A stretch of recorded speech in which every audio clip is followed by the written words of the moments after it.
राधे राधे दोस्तों, स्वागत है आप सभी का स्पिरिचुअल दिवा पर। कहते हैं कि जब जब धर्म की हानि होती है और अहंकार बढ़ता है तब तब नारायण किसी न किसी रूप में धरती पर अवतरित होते हैं। लेकिन क्या आप जानते हैं कि भगवान विष्णु का वो कौन सा अवतार था जिसने बिना कोई अस्त्र उठाए केवल 3 कदमों में पूरे ब्रह्मांड को नाप लिया और एक महान दानवीर के अहंकार को भी शांत कर दिया?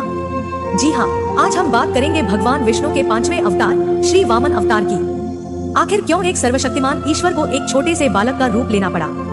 चलिए जानते हैं आज की इस खास कथा में। वामन अवतार का मुख्य उद्देश्य देवराज इंद्र और देवताओं को उनका खोया हुआ स्वर्ग वापस दिलाना और राजा बलि के अहंकार को नष्ट करना था। विरोचन के पुत्र और प्रहलाद के पौत्र असुर राज बलि बहुत ही शक्तिशाली, दानी और धर्मपरायण राजा थे। उन्होंने अपनी शक्ति और गुरु शुक्राचार्य की मदद से स्वर्ग पर अधिकार कर लिया था। बलि ने 100 अश्वमेध यज्ञ करने का संकल्प लिया था, जिससे उनकी शक्ति इतनी बढ़ जाती कि उन्हें युद्ध में हराना असंभव हो जाता। जब देवता स्वर्ग से निकाल दिए गए तब माता अदिति, जो कि देवताओं की माता है, उन्होंने भगवान विष्णु की तपस्या की। भगवान ने उनकी कोख से पुत्र रूप में जन्म लेने का वरदान दिया और वामन के रूप में अवतार लिया। जब राजा बलि नर्मदा नदी के तट पर अपना अंतिम अश्वमेध यज्ञ कर रहे थे तब भगवान विष्णु एक बौने ब्राह्मण वामन का रूप धरकर वहां पहुंचे। उनके एक हाथ में छाता, दूसरे में कमंडल और गले में जनेऊ था। राजा बलि अपनी दानवीरता के लिए प्रसिद्ध थे। उन्होंने वामन देव से पूछा कि उन्हें क्या चाहिए। वामन देव ने मुस्कुराते हुए केवल 3 पग भूमि मांगी। राजा बलि के गुरु शुक्राचार्य समझ गए थे कि यह साक्षात विष्णु हैं।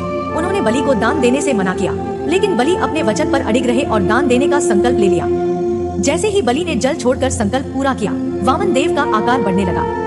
वे इतने विशाल हो गए कि पहले पग में उन्होंने पूरी पृथ्वी नाप ली, दूसरे पग में उन्होंने स्वर्ग और आकाश को नाप लिया।